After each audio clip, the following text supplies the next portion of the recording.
amigos televidentes? Bienvenidos en este domingo 7 de julio a otro programa de Pulso Político. Soy Carlos Rabascal y les doy la bienvenida. El día de hoy para tratar sobre un tema que se está debatiendo en muchas partes del mundo y tiene que ver con la legalización de consumos de cierta droga y el tema de las adicciones y cómo luchar contra esas adicciones. En el mundo entero, los que promueven la descriminalización de las drogas cuentan con la intervención de algunos notables, algunas personas representativas como expresidentes destacados, líderes internacionales, intelectuales e incluso empresarios. Las voces de los integrantes de la Comisión Global sobre la Política de Drogas, que en un informe publicado el 2 de junio del 2011 recomienda a los gobiernos reconocer que la llamada guerra contra las drogas ha fracasado, obliga al mundo a repensar. Y lo cierto es que la lucha contra el tráfico ha fracasado. Nos obliga a repensar estrategias, no solo desde el punto de vista policial o militar, sino repensar en la lucha contra la adicción. Y en ese sentido hay algunas recomendaciones para el cambio.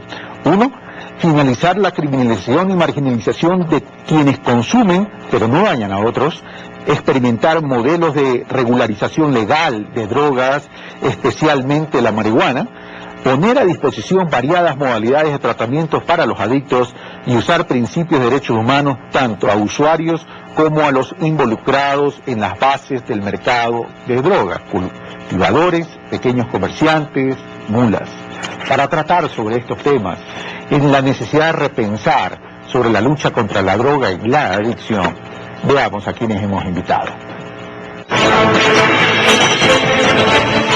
Juan Botazo Boetti, doctor en misionología, teología y antropología por la Universidad Gregoriana de Roma, fundador y actual presidente del Centro Cultural Abya Yala, cofundador de la Universidad Politécnica Salesiana de Quito, miembro de la Real Academia Nacional de Historia, director de proyectos sociales Juan Botazo. Lobsan Espinosa, licenciado en Comunicación Social por la Universidad Central del Ecuador, psicoterapeuta certificado por la Universidad de León de España, máster en Salud Mental de la Universidad de León de España, consumidor médico de cannabis, científico, investigador de la conciencia mediante psicoactivos, como la mescalina, LSD y el THC-25. Napoleón Vázquez, doctor en Psicología Educativa por la Universidad de Columbia de Estados Unidos, máster en Orientación Familiar de la Universidad Autónoma de México, experto en crisis de la adolescencia, miembro de la Sociedad Interamericana de Psicología, director del Centro de Programas Educativos de Psicología y Salud, PROEPS. Ricardo Loor, orientador integral, licenciado en Psicología, doctor en Ciencias de la Educación por la Universidad de Guayaquil, diplomado en Transformación Educativa por la Universidad Edgar Morin de México, líder de Prevención en Drogas de la Dirección Regional del Litoral del Consejo Nacional de Control de Sustancias Estupefacientes y Psicotrópicas, CONCEP. Bueno, les doy la bienvenida, el doctor Juan Botazo Boetti, Ricardo Loor, Napoleón Vázquez y Lobsan Espinosa, con quien vamos a tratar este tema. Comienzo con Lobsan Espinosa. Lobsan, el tema de la droga, el tema del narcotráfico es una realidad. Y es una realidad que mueve lamentablemente mucho dinero en el mundo. Y digo lamentablemente mueve mucho dinero en el mundo porque mientras este negocio siga siendo rentable, el tema va a ir creciendo, y el problema es que la comercialización de la droga encuentra seres humanos vulnerables que les genera adicción y les daña y les afecta el desarrollo de sus vidas. En ese sentido, lo que se está discutiendo en el mundo, lo que dije que este conjunto de notables está proponiendo y lo que hoy se debate sobre la legalización del consumo de drogas, de ciertas drogas, por cierto, ¿consideras tú que es la solución al tema? Muchas gracias por la invitación, Carlos. Me parece que este es un tema definitivamente importante para ponerlo en la palestra pública, principalmente por un hecho fundamental. Las partes mecánicas, es decir, el control que se ha ejercido sobre quienes han consumido o quienes siguen consumiendo drogas, son políticas destructivas, son políticas que no han permitido ni siquiera una restauración de la persona en el caso de la adicción. Y vemos que esto se ha propagado por todo el mundo debido a que estamos viviendo un momento importante de transición. Cada vez que hay transiciones, y en este caso es el combustible, cada vez que el combustible empieza a cambiar a lo largo de la historia, ha cambiado completamente la vida de las personas. Entonces, al cambiar el combustible, también estamos cambiando la mente. Y la mente, en este caso, hace que empiece a emerger ciertos elementos que se denominan en psicología un revival arcaico. Y esto tiene que ver con el consumo de sustancias. Hay que tomar en cuenta que desde la más remota antigüedad, el ser humano ha estado en contacto íntimo con las sustancias, lo que le ha producido una evolución en su parte tanto espiritual como evolutiva. Hay que tomar en cuenta algunos detalles, por ejemplo, de las investigaciones que se han hecho acerca del consumo de hongos en las sociedades humanas, y se ha establecido con evidencia muy clara desde los egipcios y antes que el consumo de hongos era algo que favorecía el contacto con lo espiritual. Entonces pienso que en este momento histórico en el que estamos viviendo de transición y de regresar a una parte primitiva nuestra espiritual, es un tema del que se debe tomar muy en cuenta, porque si estamos viendo eso desde un punto de vista psicológico, la propagación de todo esta lacra social, narcotráfico y todo lo que lo implica, nos están diciendo que la sociedad está enferma y necesitamos ponerle alguna solución a esta enfermedad. El tema pasa entonces por la necesidad de generar conciencia, de movilizar conciencia, y el tema pasa por el tema de que esos excesos, tomar conciencia de que esos excesos realmente generan un daño a la vida del ser humano. Un problema, exactamente. El ser humano necesita saber sus límites, ¿no? Y aparte de eso, el ser humano en bendita hora tiene libre albedrío, pero esa libertad necesita también una responsabilidad con respecto a la libertad. Libertad con responsabilidad, derechos y obligaciones, y una gran corresponsabilidad. Por cierto, Napoleón Vázquez, el tema de las adicciones es un tema severo, es un tema que requiere tratamiento, es un tema que tiene que vérselo como salud pública, y una de las causas de que se esté debatiendo el tema de la legalización es casualmente diferenciar este tema, que no es un acto criminal consumir, sino más bien que se consume por un tema de una adicción, de una enfermedad, y por tanto hay que tratarlo como una enfermedad. Pero el tema de la legalización en de consumos mínimos de droga y deporte, de ciertas drogas, es la solución. Definitivamente, haciendo muchas entrevistas a diferentes estudiantes de diferentes áreas, podemos tener una muestra de lo que significa en la vida de los consumidores, que más está en realidad en la adolescencia y la juventud y adulto. Implica que ellos responden en el sentido de que van a tener más facilidad, porque es un ensayo esto de la ley, es un ensayo, pero definitivamente no hay todavía una educación de este ensayo para que la gente comprenda que es en beneficio de la humanidad el aplicar ciertas normas. De tal manera que muchos jóvenes han respondido manifestando que por fin van a tener más libertad. Fíjese, es una confusión.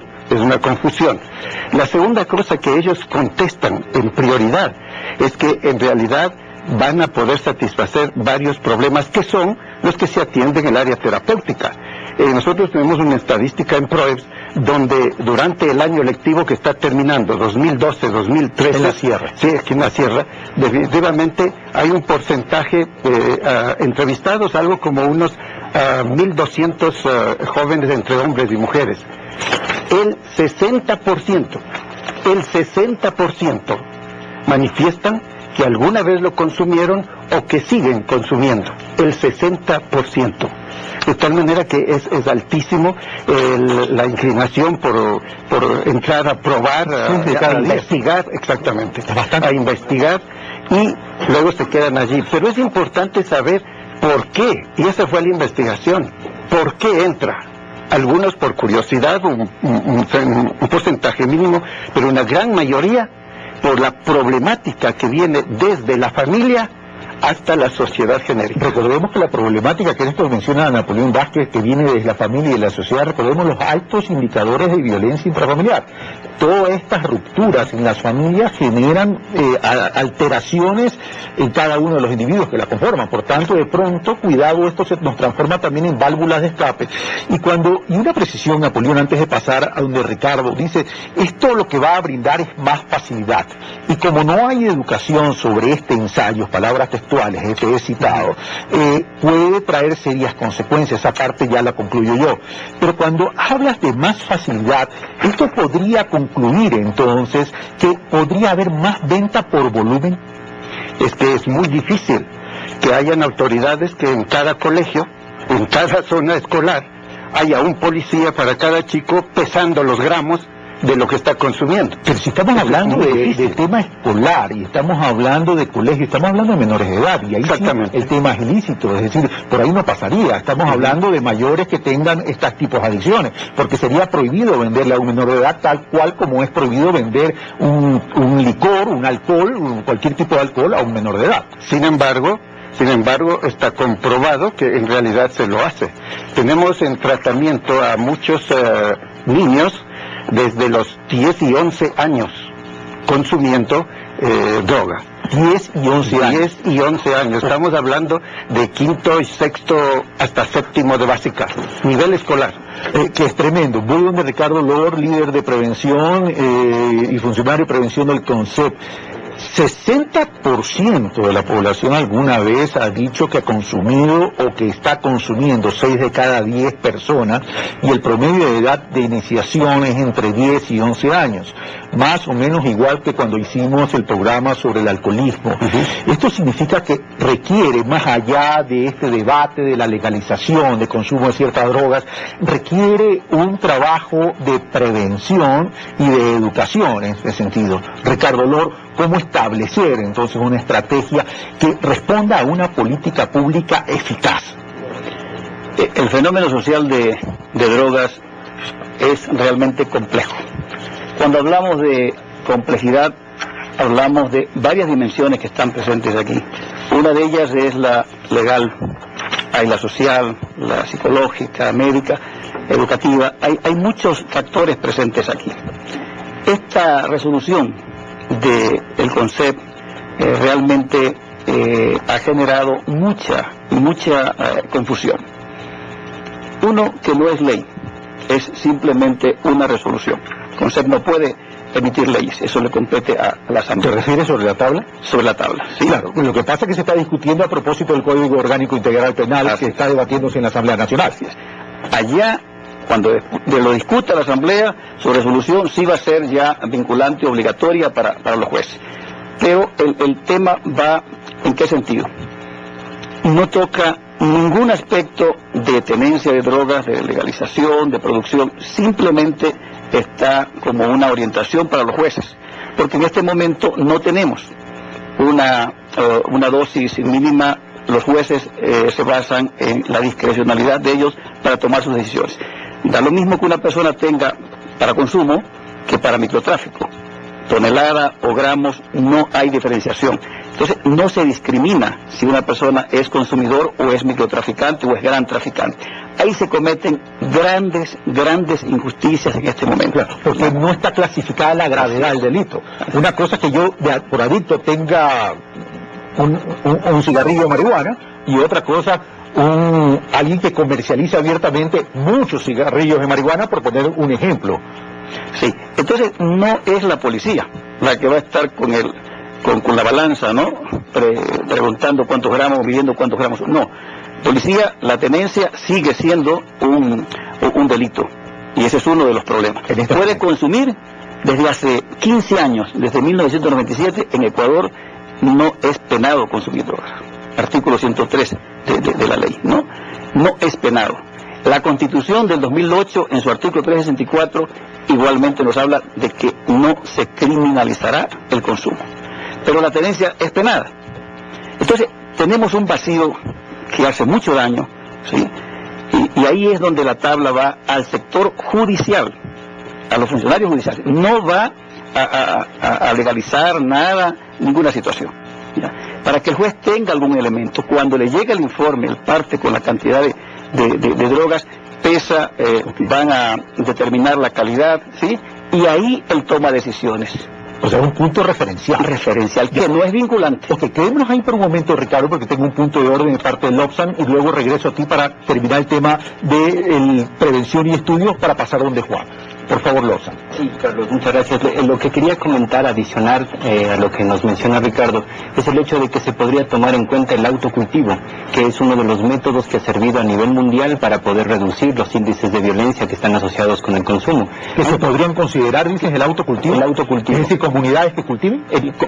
Comunidades que cultiven y personas que sean usuarias que cultiven para sí mismas. Es decir, tener una responsabilidad de los actos, saber las consecuencias que eso implicaría. Entonces, si es que tendríamos una política de autocultivo, el hecho de que la persona pueda fomentar su propia dosis o lo que él tenga y que no necesita ser penalizado, sería una pauta importante para tomar en cuenta, porque la criminalización se da más que nada cuando hay una secuencia de personas que distribuyen la sustancia.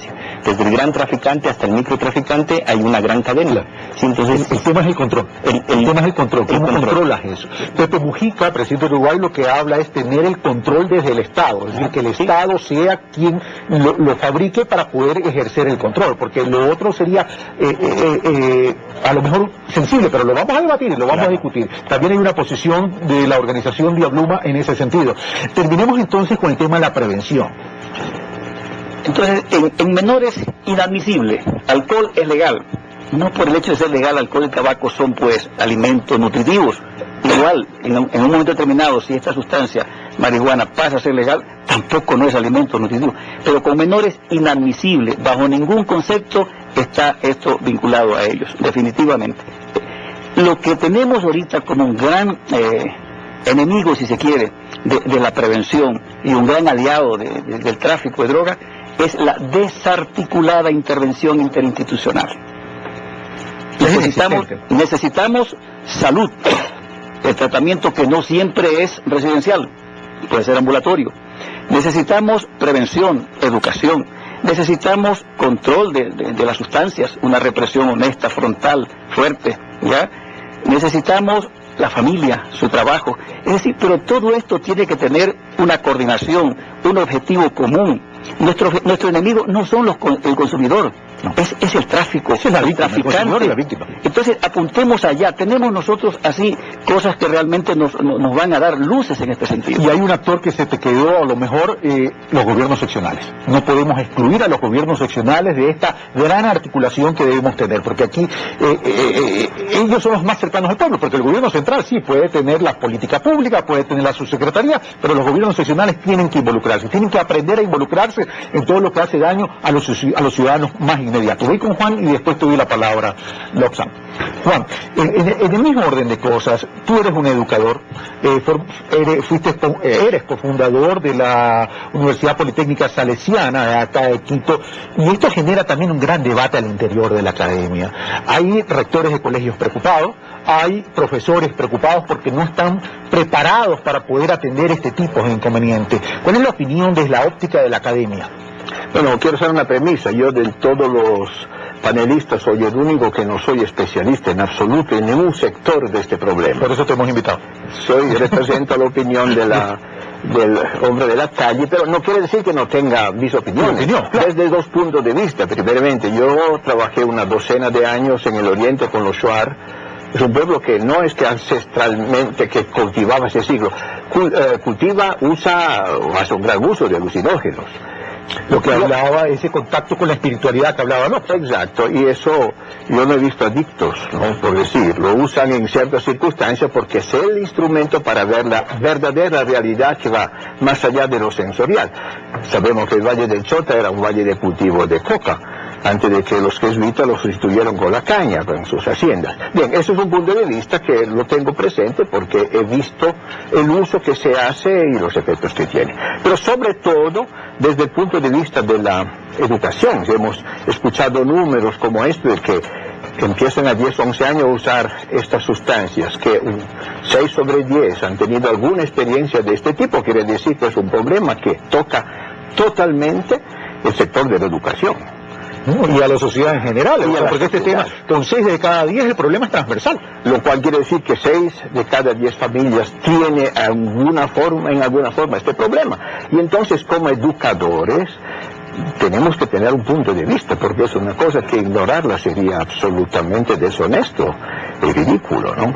Y desde el punto de vista de la educación, ¿qué se puede hacer, Juan? Yo hablo como salesiano. No, nosotros como punto de partida en la educación tenemos la preventividad. Hay que trabajar tremendamente sobre la preventividad. Nosotros tenemos bastante presencia. Trabajo con los chicos de la calle. Los chicos de la calle hacen un gran uso de estas sustancias y generalmente se drogan con cualquier cosa.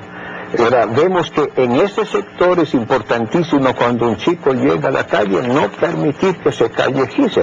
Es decir, que si entra muy adentro en la experiencia, después sacarlo otra vez es complicadísimo y casi imposible. No es imposible, pero es complicado. Súper complicado. Pero lo cierto es que hay que repensar este tema, porque a mayor profundidad del problema al Estado se le obliga también no solo a entrar con una solución, ya se está repensando el tema, pero es más recursos económicos todavía que hay que invertir en todos estos temas. Y lo que tratamos más bien de hacer, deberíamos hacer, es de optimizar los recursos a efectos de bajar todos estos efectos negativos. Veamos lo que opina el doctor Juan Lobato, director del Centro de Rehabilitación Volver a Empezar, quien tiene sus inquietudes al respecto de esta política, y luego regreso con Lobsang con el punto de orden que me pidió. Las dosis que ha establecido el CONCEP respecto del consumo, pensamos nosotros que hay un impulso bastante grande que va a existir en la población, especialmente joven, de interés por entrar en el proceso de consumo de sustancias. Es bastante probable que eso se dé. No existen antecedentes respecto de esto, pero una vez que se quite el límite social que implica una reglamentación, va a existir un incremento en el proceso de consumo, especialmente de menores de edad. Habría que establecer con claridad la posibilidad que tiene el Estado de hacerse cargo de una problemática tan grave como es la adicción en el país. Existen muchas posibilidades de que esta circunstancia cree en el Estado una motivación para poder establecer los mecanismos de ayuda para las personas, porque independientemente de que haya una reglamentación o no, hay un problema social que implica la adicción. Hoy creo que el Estado no está preparado para dar una respuesta a toda la problemática que viene con este tipo de reglamentación, ni siquiera la que actualmente existe.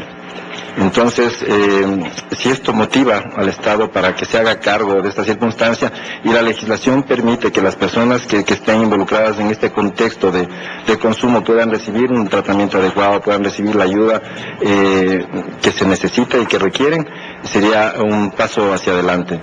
Si es que el Estado no toma no pone cartas en el asunto, si no pone la responsabilidad que le corresponde, podría ser un paso hacia atrás. Bueno, Juan Lobato plantea la inquietud y la duda, por cierto, y dice, ¿el Estado realmente está preparado? Y dice, si el gobierno tiene una política de manejo de adicciones para que sea viable al cambio de políticas. Lobsang, sin perjuicio o puedas opinar sobre el punto de orden que me pediste, también las declaraciones de Juan Lobato. Sí, en el aspecto del consumo de cannabis, específicamente de la que se ha hecho muchas investigaciones y se tienen muchos datos, hay que tomar en cuenta el punto de vista en el que casi siempre se la inscribe. Solamente una precisión, sí, Lobsang, no todo el mundo a lo mejor sabe lo que es el cannabis, podemos explicar qué es el cannabis, sí, aunque con 6 de cada 10 a lo mejor muchos ya lo saben, sí. Sí, es que es importante justamente ser un tema que quería plantear, el uso del lenguaje. El lenguaje tiene un poder impresionante, ¿no? Desde un punto de vista psicoanalítico, el lenguaje nos estructura y estructura el inconsciente. Entonces, cannabis es el nombre científico que tiene la planta de la marihuana. Es cannabis sativa y cannabis indica, son las dos que usualmente se utilizan. Cannabis significa caña y sativa es salvaje, es una planta salvaje. y eso significa, en otras palabras, cannabis, y sí tiene un componente alimentario. Se tiene muchos datos que las semillas generan mucha proteína y se puede tomar en cuenta como un factor de alimento. Entonces es algo dentro de la cannabis que se puede utilizar, que yo lo veo desde 3 puntos de vista también, ¿no? Se la puede utilizar como alimento, porque es un alimento, de hecho las semillas lo son. Se la puede utilizar desde un punto de vista comercial, es decir, se pueden hacer nuevos papeles, porque una de las ideas de las nuevas visiones de entender el cannabis es hacer el papel del futuro. Entonces tomar ya no a los árboles, sino tomar a la cannabis para que se pueda hacer papel, y juntamente con el uso tradicional que se le daba, que era la hechura de cuerdas, por ejemplo. Desde hace miles de años la cannabis nos ha permitido viajar, porque en los cordeles de Colón, por ejemplo, en la Santa María y en la Pinta y en la Niña, esas cuerdas eran hechas de cáñamo. Okay, pero eso en cuanto a la utilización, sí, otro tipo de cosas. Exacto. Pero en cuanto al consumo, sí, sería el problema.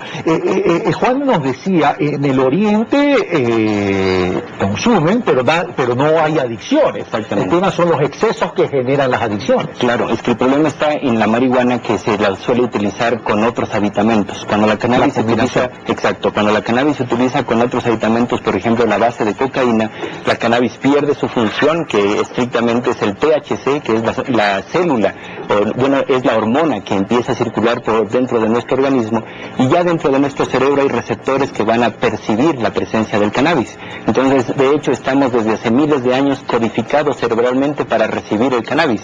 De alguna forma el cannabis ha estado junto a la sociedad desde hace mucho tiempo. Okay, pero Napoleón, el tema son las adicciones, es decir, claro, en el caso que planteaba Juan y Lobsang, en el sentido de que esto era usos ancestrales, donde de pronto respondían a ritos por el tema espiritual, etcétera, etcétera, eso es una cosa, pero cuando ya vienen los excesos y se genera la adicción, el tema es cómo prevenimos la adicción. Definitivo, cuando hacemos un estudio a alguien que ha iniciado con el consumo y va avanzando, desarrollando hasta hacerse un adicto, encontramos que hay también parámetros de su vida personal, de su vida familiar, de su vida social, de su vida educativa, que implican que se reúnan para que él sienta algo que le satisfaga, que le tranquilice, que le alivie, y comienza la adicción. Entonces, en ese sentido, yo volvería a insistir en que la familia tiene su papel fundamental. Mientras la familia tenga la primera escuela de la vida del hijo, del niño, implicando en enseñar qué es la adicción, qué es tal o cual droga, y que la familia está preparada para enseñar eso. Cuando tenemos una familia rota, hay una ruptura familiar, donde hay exceso de alcohol dentro de la misma familia, donde se le dice al chico, ándame a comprar cigarrillo, anda a comprarme cerveza, anda a comprarme whisky. Ahí está el problema, que no hay una verdadera orientación y educación a la familia en nuestro medio, en nuestro país, no hay. Conocemos casos directos donde los padres han aceptado la realidad, con mucha franqueza han aceptado, sí, es verdad, yo esto otro. En ese sentido, la disfuncionalidad de parejas divorciadas o separadas, padre alcohólico, padre drogadicto también, problemas económicos, problemas sociales, problemas educativos, todos se reúnen y definitivamente el chico busca, como ya dije antes, ese alivio y entra en el área de la adicción. Me voy a saltar a Juan, no porque no lo quiera escuchar, sino que primero quiero hacerle una pregunta, perdón, a Juan, a Napoleón, no porque no lo quiera escuchar, sino porque ya que mencionas el tema de la familia, dice, las familias no están educando, el tema es, a las familias se les ha enseñado a educar a los miembros de la familia para este efecto, desde el punto de vista de educación, ¿cómo hacerlo? Bueno, no se trata solo que la familia dé principios o que el colegio dé charlas. Yo creo que es la estructura que se ha implementado en la sociedad que deja demasiados vacíos.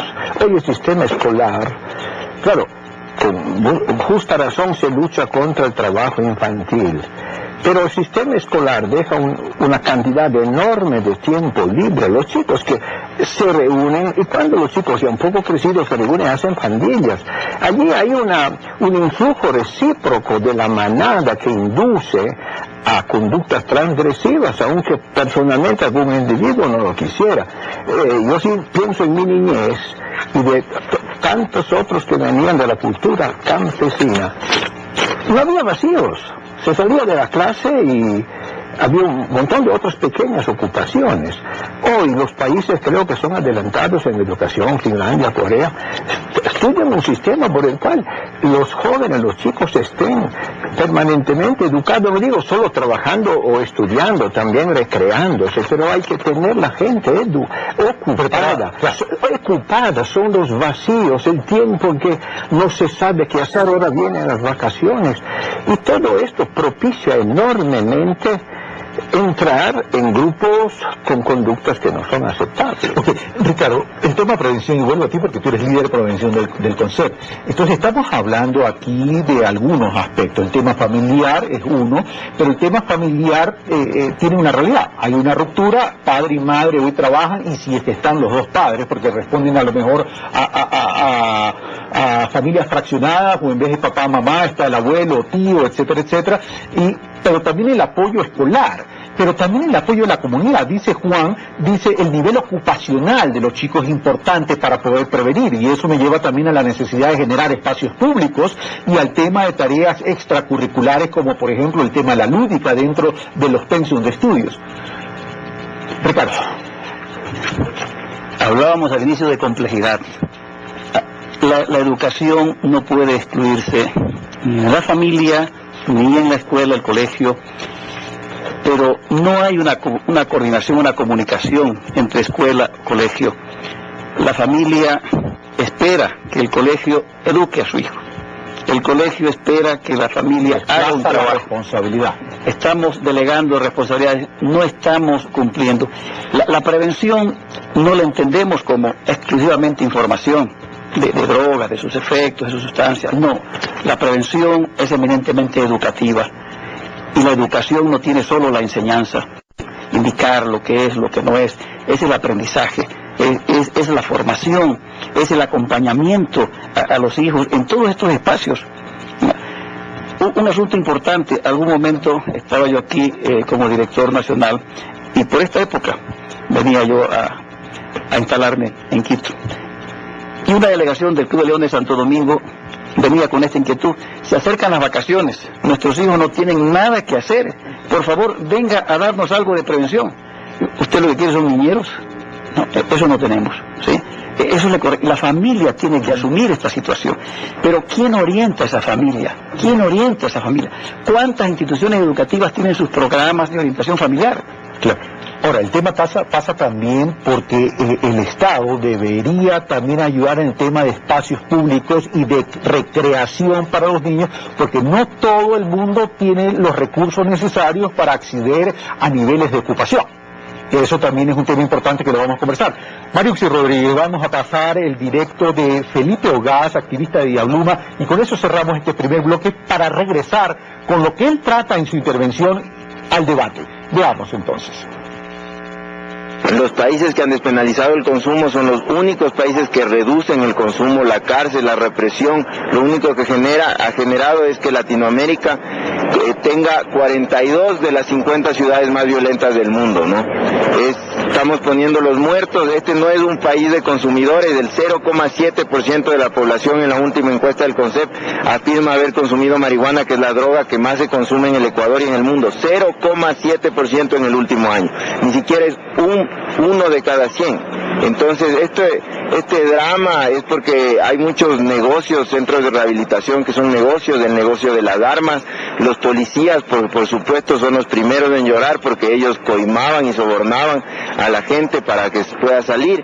Pero a ver, si no somos un país de consumidores, 0,7 según el órgano regular para tener estas encuestas, según las Naciones Unidas, de los 10.000 laboratorios encontrados en 2010 en el mundo, que es el último año que hay informe, el 2010, apenas 4 estaban en el Ecuador. De las cientos de miles de hectáreas destruidas de coca y amapola, apenas 25 estaban en el Ecuador. No somos un país de productores. El consumo es de los gringos y ellos tendrán que asumir sus responsabilidades. Aquí ni siquiera hay tasas de consumo problemático. De alcohol sí, no. Somos el segundo país de América que más trago consume, y hay quien llora. Ahí, ¿por qué no dicen entonces a los alcohólicos mándenle presos? El trago es una droga más dañina que el crack y que la heroína.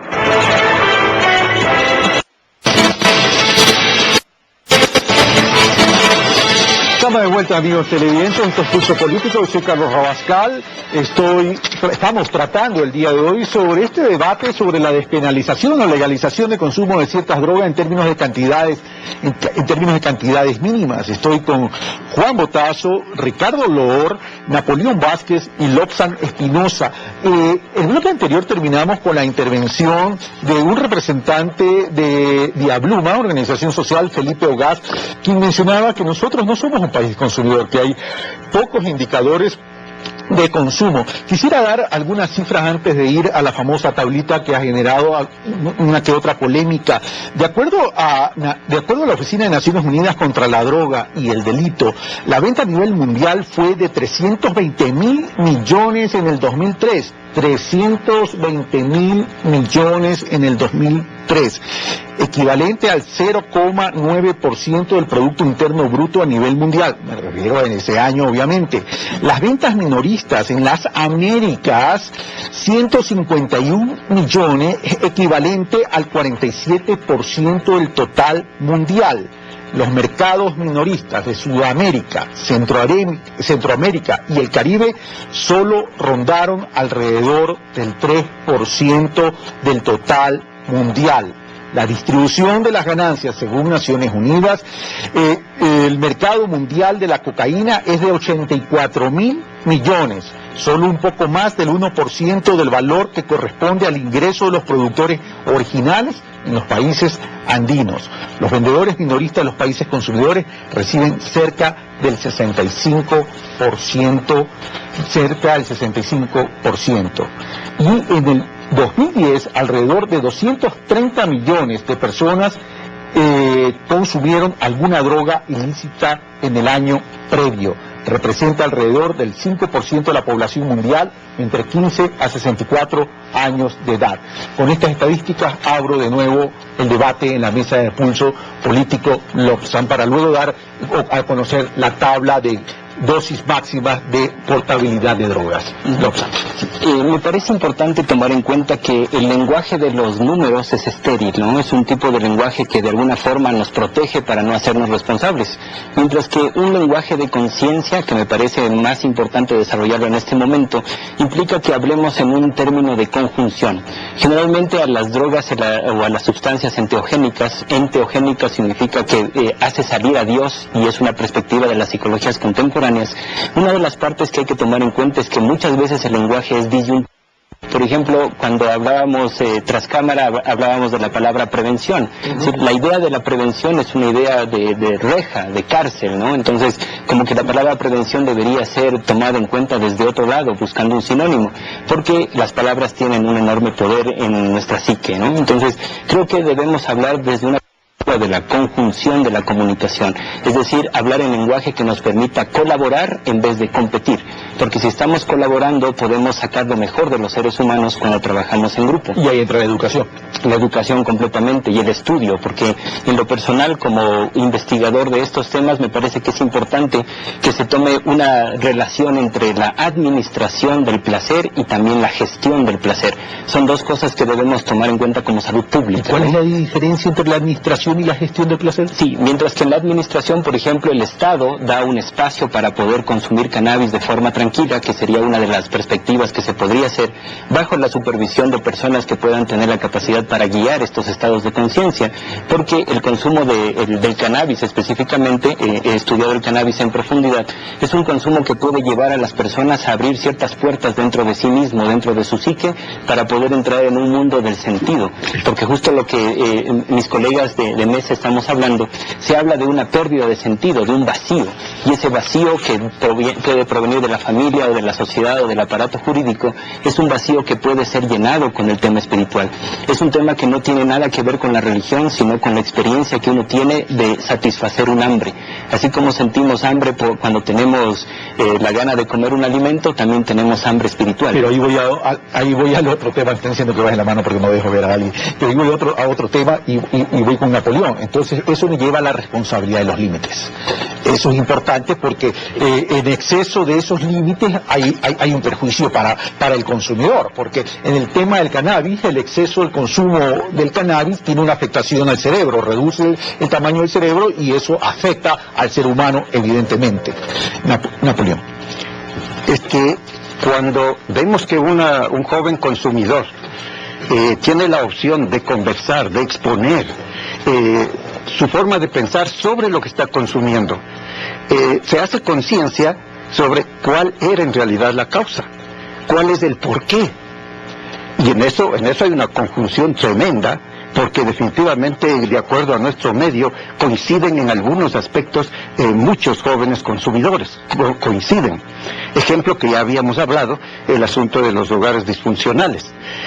Ahora el problema vacacional. Entonces, definitivamente, si no hay en realidad algo que pueda a ellos encauzarles al autocontrol, al autodominio, a la conciencia misma de ellos, reconociendo que puede afectarle, que puede causarle algo contra sí mismo y su familia, entonces ellos no tienen autodominio y control, ellos se dilatan con facilidad. Me está pidiendo un punto de orden, Lobsang, y dentro de ese punto de orden, el tema de la conciencia, cuando hay algo en la conciencia, eso puede generar convicción, pero puede ser una conciencia equivocada y puede ser una convicción equivocada que genere impacto positivo o impacto negativo. O sea, en ese sentido, ¿cómo poder entonces orientar adecuadamente y de forma sana esa conciencia para que genere convicción y evitar que sobrepase esos límites? Claro, la cuestión de la administración y la gestión, me parece que es importante tomar en cuenta el hecho de que el ser humano está buscando también un sentido. Regreso al sentido porque es algo fundamental que quería tocar. Dos cosas. La una parte es que el consumo del cannabis, científicamente, para que pueda generar los resultados que se espera, es preferible empezar su consumo a los 25 años. Es decir, si se empieza el consumo antes, hay un problema en la parte del cerebro prefrontal. Entonces el cerebro prefrontal, que es la parte que nos permite tener los valores y la parte ética de nosotros, en la adolescencia todavía no conecta. Es por eso que el adolescente a veces es impulsivo, ¿no? Entonces eso significa que el consumo del cannabis se recomienda a partir de una edad adulta. Sí, correctamente. Eso es importante tomar en cuenta, porque si se lo consume antes de esta edad, fisiológicamente el cerebro no puede adaptarse a ciertos cambios. Con mayor razón, entonces la familia juega un rol importante. Definitivamente. Ahora, voy a Ricardo, y por favor pónganme la tabla de dosis máximas de portabilidad de drogas. De acuerdo a la resolución aprobada el pasado 31 de mayo del 2013, se establece esta tabla que indica lo siguiente: 10 gramos de marihuana, 2 gramos de pasta de base de cocaína, 1 gramo de clorhidrato de cocaína, 0.1 gramos de heroína, 0.015 de éxtasis, 0.040 de anfetaminas. Y voy donde Ricardo Lor, ya que esto sale del concepto. Algunos dicen, qué irónico, se prohíbe consumir licor los domingos, pero sin embargo se podría permitir estas dosis máximas de portabilidad de drogas. No es que todo el mundo llegan al Twitter. Así es. Sí. No es que esto permite que todo el mundo pueda hacerlo. No es que dice ahora ya está legalizado y vamos a cogernos a esa tabla. Mucha gente ha hecho comentarios un poco irónicos de este asunto, ¿no? Ya consumí 10, deme 10 más. No, esto va hacia un público muy concreto, el sector judicial. A las personas que están, que son detenidas por tráfico y que llegan a ser criminalizadas, penalizadas. No es posible que tengamos una persona con 12 años de cárcel por haber portado 1 gramo de pasta base de cocaína. Año 2011, causa 0034 en Zamora Chinchipe. Una persona condenada a 12 años por portar 1 gramo nos parece algo terrible. Más daño le hizo la cárcel que la propia droga. Exactamente. Entonces, aquí hay varios factores. La exclusión social. No todo uso implica que ya la persona está llegando a una dependencia de drogas. Mucha gente usa drogas, mucha gente usa, pero no llega a un consumo problemático, peor a la dependencia. Entonces ahí es donde tenemos que tener una mente un poco abierta en este sentido. En un colegio encuentran a un estudiante que tal vez por primera vez se acercó a la sustancia. Curiosidad, como bien lo expresó aquí, malestar, dolor. maltrato en su familia, cualquier tipo de problemas. Es excluido del sistema educativo. Eso realmente va a tributar mucho más a ahondar este problema que llevarle a un tratamiento. Muchísima gente, el 45% de la gente que está en la cárcel aquí en este país, de los 13.000, están relacionados con tráfico, delito de drogas. Pero de todos los que están ahí, ¿qué porcentaje realmente son traficantes? Los otros son personas consumidoras. Ahora, y eso me lleva a pedirte una precisión en relación a lo que mencionó Felipe Ogaz, que mencionaba que el Ecuador no es un país productor y es un país poco consumidor, pero eso no guarda relación con lo que se mencionó aquí, que 6 de cada 10 o habían probado o consumen todavía. Bueno, el uso a nivel de alcohol, por ejemplo, alguna encuesta que se hizo en CONSEC hace años, 79.6% han usado alcohol. Pero no quiere decir que están pues en esa situación ya de consumo problemático. Ahí hay una precisión muy interesante que CONSEC está haciendo también a nivel de estudios, ¿no? No es que ya el que probó alguna vez lo mete a las estadísticas. Tiempo de uso, frecuencia con que ha consumido y cantidad. Yo puede que haya probado una vez en mis 60 años de vida, el otro puede haber probado todos los años en sus 60 años de vida, y así, ¿con qué frecuencia? Todos los días, ¿qué cantidades? Hay gente que lo hace de manera social, de manera recreativa, el consumo. Entonces, todo esto tiene que distinguirse. Esta ley, la ley de drogas actual, no distingue eso, no permite esa distinción, y va a la criminalización. Eso sí es bastante grave. Y Juan, ¿qué opinión te merece el tema de lo que dijo Felipe Ogaz en términos de permitir que ciertas comunidades produzcan cierta determinada droga para consumo personal? Antes todavía, refiriéndome a lo que dijo Felipe, bueno, yo me alegro que haya dado datos que no parecerían tan preocupantes, así como habló él, ¿no? Pero yo quisiera preguntarle, no sé si tienen la estadística de cómo va el gráfico, si estamos todavía a un nivel de bajo consumo, pero eso está creciendo. El tema es la tendencia, ¿no? Exacto, la tendencia, lo que se está leyendo en estos días en los periódicos de colegios, etcétera. Las estadísticas aquí de 6 sobre 10 han probado. En una edad en que no están en condición de calcular las consecuencias terribles que vendrán, ahora yo no sé hasta qué punto la marihuana crea adicción, eso es nuestra fuera de mi competencia, digamos, pero... No la he probado. Pero digamos, no esperemos devolvernos como Afganistán, que es el primer productor mundial de heroína, pero hay un altísimo porcentaje de la población que está tremendamente afectada, no puede trabajar por el uso. Es lo que decía Lobsang, es la combinación de marihuana. Me piden un punto de orden, Ricardo. Sí, en relación a la jerarquía de adicciones que se tocó aquí, la droga más difícil de dejar, sí, tabaco, nicotina. Sigue heroína, cocaína, alcohol y marihuana. No se conoce de muerte por sobredosis de marihuana. Pero la marihuana es la droga ilícita de mayor consumo en todo el mundo. Así es, el 80%, más de 200 millones de consumidores.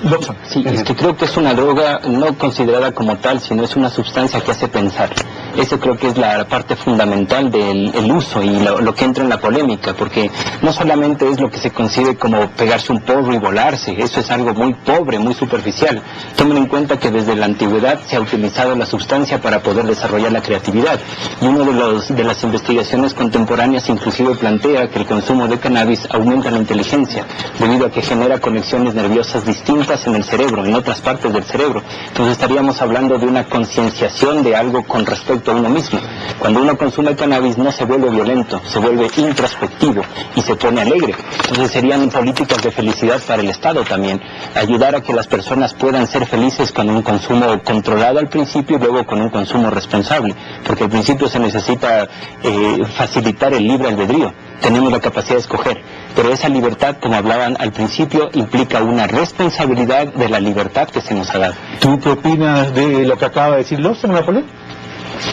Pudiera tener un efecto positivo, pero cuando estamos hablando de niños escolares y de adolescentes en un medio como el nuestro, donde en realidad reconocemos que la familia tiene verdadera disfuncionalidad. O sea, tenemos que partir de la realidad y que actualmente, y de la idiosincrasia de un país. como ya mencionaste, no hay padre, no hay madre durante el día.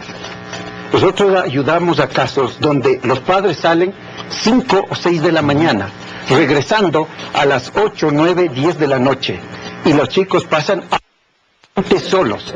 En algunos casos una abuela, una tía, pero un buen número de casos actualmente solos ellos.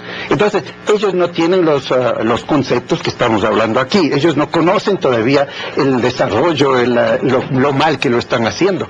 Y en este sentido necesitamos otra vez volver a que los campos educativos, comenzando por la familia, tienen una función específica para evitar que esto se desarrolle. Okay.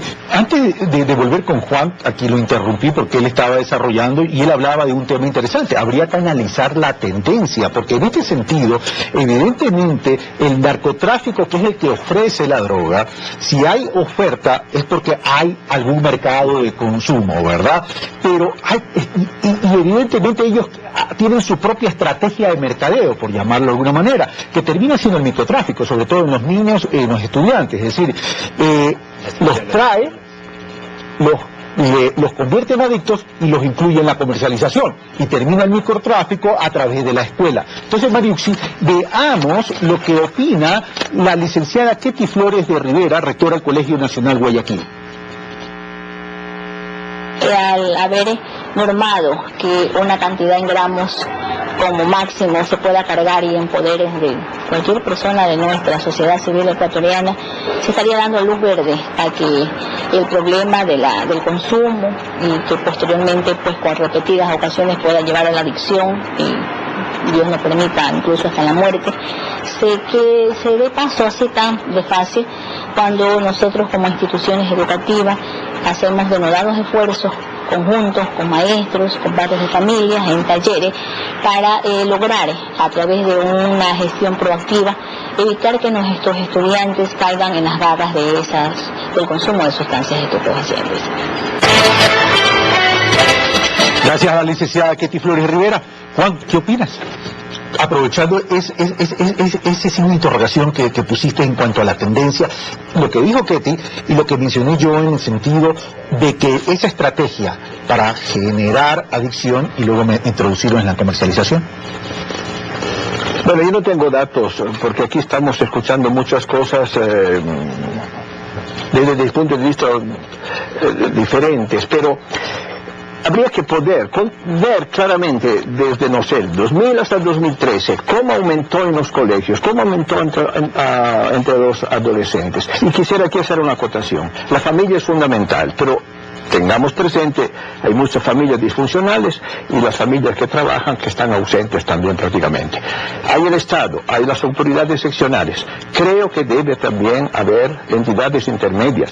Hay que apelar a la iniciativa ciudadana, hay que crear espacios adicionales, además de la escuela, para recreación, para una infinidad de actividades lúdicas, creativas, no sé, periodismo, exploraciones con los chicos, porque la educación es una cosa sumamente compleja. Y espacios que desarrollen pensamiento crítico para los niños. Los barrios, las juntas parroquiales, lo que sea, deben organizarse, porque este va a ser un problema que nos destruye. Estaba leyendo que en este momento hay en Estados Unidos más negros presos por droga que esclavos al momento en que estalló la guerra de secesión. Es decir, es un problema enorme que afecta totalmente una etnia muy numerosa en Estados Unidos. Aquí es otra la situación. Pero digamos, si la tendencia es hacia el agravamiento rápido, hay que apelar a todas las fuerzas, Estado, autoridades, familia, por supuesto, donde la hay, lo que quede de la familia, pero después hay que, la iglesia también debe intervenir, los centros educativos, no fijarse solo en programas escolares. Gracias, Juan. Veamos qué opina entonces Gabriel Buitrón, activista de Ecuador Canábico. La distribución de la producción mediante igual industrias nacionales y comunitarias. Nosotros queremos encajar todo esto desde la democracia directa a un aspecto que ya nos es permisible con la Constitución de 2008 y también desde la economía popular y solidaria. Lo que proponemos nosotros en un primer punto son las asociaciones, es decir, que los usuarios que sean informados y que estén capacitados puedan producir mediante asociaciones las propias, al menos en el caso del cannabis, que puedan proveerse, autoabastecerse sin tener que entrar al mercado negro. Existe flujo de sustancias con propiedades psicoactivas y lo manejan y lo venden al público, entonces es narcotráfico lícito. Nosotros no queremos que el cannabis ni que ninguna otra de las sustancias con propiedades psicoactivas entren en el libre mercado. Queremos más bien que haya una propuesta integral de regulación, de cómo asumir también la población civil responsabilidades. Esto no se trata de vender drogas afuera de los colegios, esto es para acabar con esas políticas de venta de drogas afuera de los colegios o al interior de los colegios. Recordemos que la mayor motivación que tienen las personas para vender drogas a adolescentes es engancharles a un consumo progresivo de nuevas sustancias cada vez, pero para obtener dinero, un rédito económico. Nosotros no queremos que haya ese rédito económico. Bueno, vamos, ya me quedan 2 minutos, 30 segundos cada uno para las conclusiones. La opinión sobre nuestro último invitado que opinó a través de este directo, Gabriel Buitrón. Vamos, Lobsang. En este caso pienso que hay que tomar en cuenta qué es la planta. La planta viene de la naturaleza y por tanto la planta mismo tiene una connotación fuertemente espiritual. Hay que tomar en cuenta que la planta estuvo antes que los humanos. Entonces es algo que de alguna forma se encuentra en una parte histórica y hace parte de nuestra idiosincrasia también. Y está en nuestro cerebro también, porque tenemos receptores de cannabis en el cerebro. Entonces es una sustancia que ha estado con nosotros desde siempre. Gracias, Lobsang. Napoleón. Yo considero que debemos tener todo el tino necesario, los adultos en general, en el sentido de cómo inducir a nuestros niños y a nuestros adolescentes sobre la situación misma, de lo que significa una adicción, de lo que significa una droga. Si concienciamos a ellos que esto es bueno, esto es malo, y él decide, definitivamente será su responsabilidad. Ricardo. Generar espacios de participación, conversatorios en la familia, sobre este y otros temas, drogas, sexo, violencia, ¿no? Donde los jóvenes expresen sus inquietudes y puedan recibir las orientaciones, no las obligaciones de cómo tienen que vivir su vida. Gracias. Solo utilizaste 20 segundos de tu conclusión, Juan.